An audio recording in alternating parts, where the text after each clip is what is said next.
हरे Krishna. Shrimad Bhagavad Gita series में आप सभी का हार्दिक स्वागत है। आज हम श्रीमद् भगवद गीता के दूसरे अध्याय का 21 नंबर और 22 नंबर श्लोक के ऊपर चर्चा करेंगे। तो 21 नंबर श्लोक जो है इसका टॉपिक है no one can kill the soul. कोई भी आत्मा को नहीं मार सकता। तो श्लोक इस प्रकार है, वेदाविनाशिनं नित्यं य एनम अजम अव्ययम कथम स पुरुषः पार्थ कं घातयति हन्तिकम्। अनुवाद, हे पार्थ, जो व्यक्ति यह जानता है कि आत्मा अविनाशी, अजन्मा, शाश्वत तथा अव्यय है, वो भला किसी को कैसे मार सकता है या मरवा सकता है।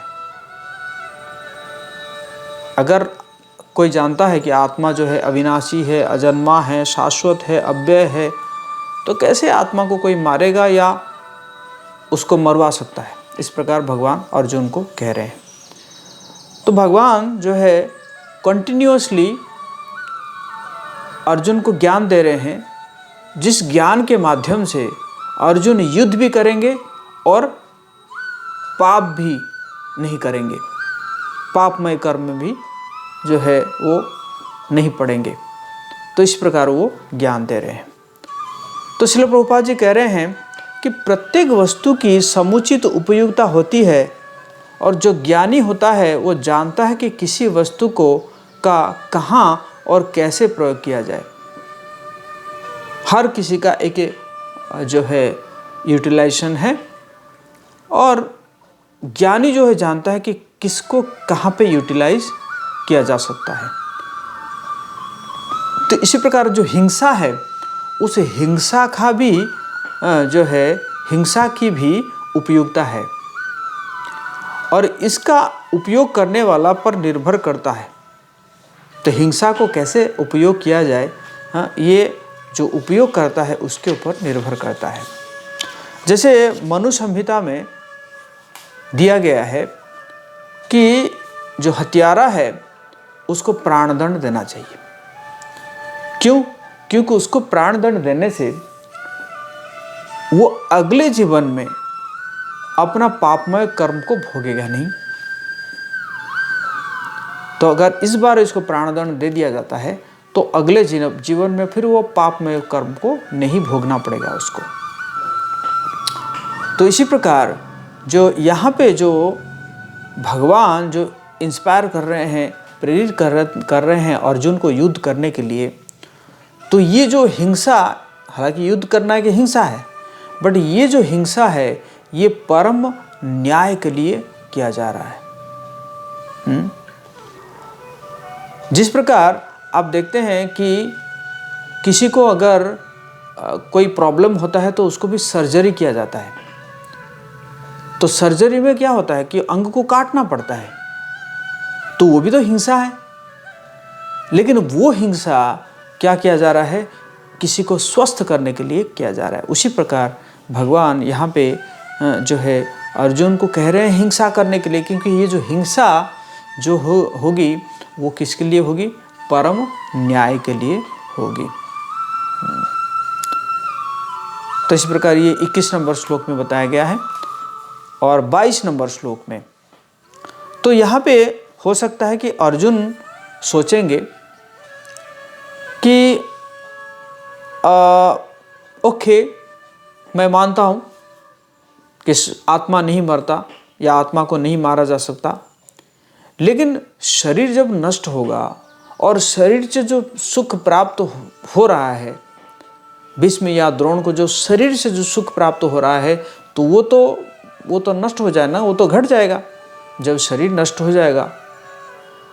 तो इसी बात पर भगवान क्या कह रहे हैं, जो है भगवान जो है उसका उत्तर दे रहे हैं अगले श्लोक में, दूसरे अध्याय का 22 नंबर श्लोक।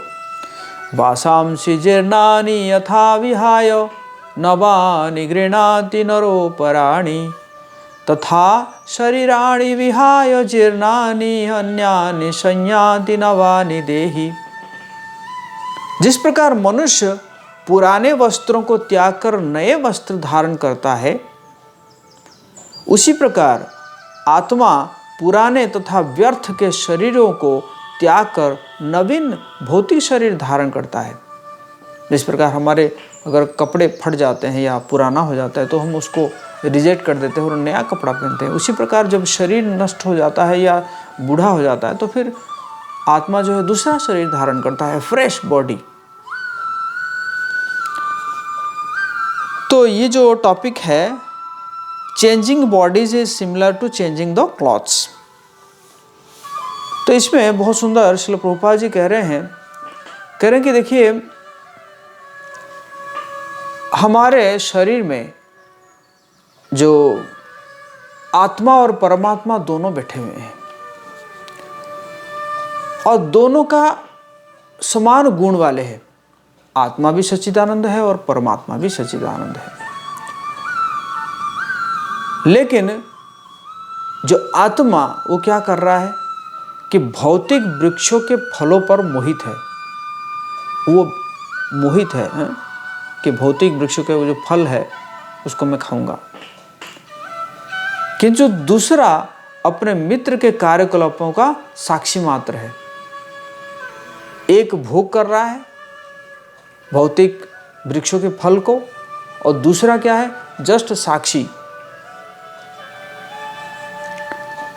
तो इसी प्रकार कृष्ण जो है वो साक्षी पक्षी है और अर्जुन जो है क्या है, फल भोगता है। हालांकि यहां देखा है तो अर्जुन और कृष्ण दोनों सखाए हैं, लेकिन एक स्वामी और दूसरा सेवक।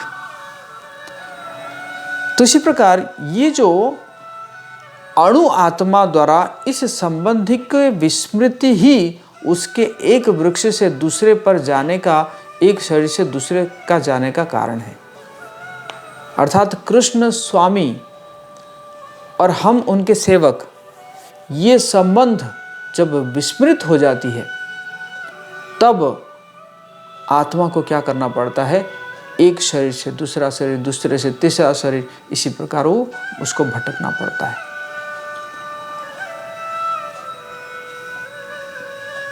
जो ही दूसरे पक्षी को परम गुरु के रूप में स्वीकार करता है, जिस समय जो आत्मा रूपी पक्षी वो जब परमात्मा रूपी पक्षी को परम गुरु के रूप में स्वीकार कर लेती है,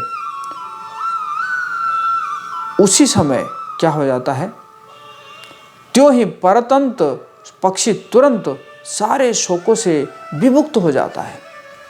जिस समय आत्मा रूपी पक्षी परमात्मा रूपी पक्षी को परम गुरु मान लेता है और उसी समय वो क्या हो जाता है, सारे शोकों से वो विमुक्त हो जाता है।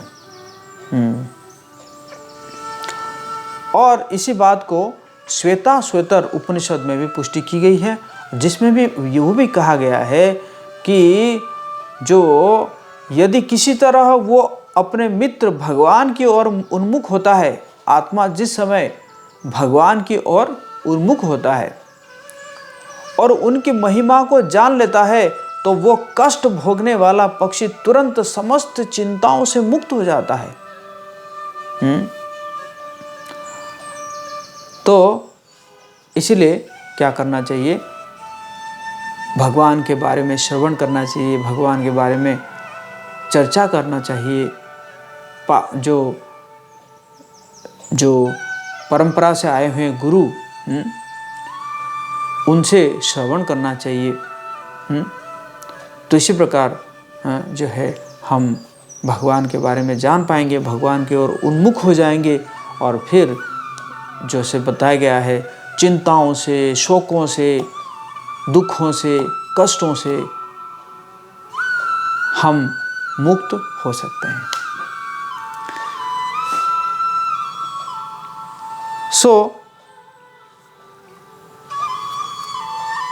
यहाँ पे बताया गया है, changing bodies is inevitable. Again अर्जुना's refusal to fight will not protect Bhishma, Drona, anyone else on the battlefield from having to change bodies. Thus Arjuna's reasoning is once more defeated by Krishna. फिर जो अर्जुन जो ये कह रहे थे कि युद्ध होगा तो मर जाएंगे, उनके शरीर से जो सुख मिल रहा है वो सुख तो जो है सुख में विघ्न आ जाएगा। तो भगवान जी का कहने का मतलब है कि आप युद्ध नहीं भी करोगे तो उनको मरना ही मरना है। क्या ऐसा हो सकता है कि आप युद्ध नहीं करेंगे तो वो पूरे जो है पूरे जब तक सृष्टि है तब तक जिएंगे? नहीं, उनको तो मरना है। जैसे कपड़े हम चेंज करते हैं, उनको तो शरीर चेंज करना ही पड़ेगा, चाहे आप युद्ध करो या ना करो। युद्ध ना करके भी क्या आप उनको बचा सकते हैं? तो दोबारा फिर जो अर्जुन के जो आर्गुमेंट है उस आर्गुमेंट को भगवान काट देते हैं। हरे कृष्णा। आप लोगों को ये वीडियो कैसा लगा कमेंट बॉक्स में लिख कर दीजिएगा। और अभी तक अगर आप इस चैनल को सब्सक्राइब नहीं किए हैं, सब्सक्राइब कीजिए। इस वीडियो को ज़्यादा से ज़्यादा लोगों के साथ शेयर कीजिए ताकि भगवत गीता का ज्ञान सभी के पास पहुँचे। हरे कृष्णा।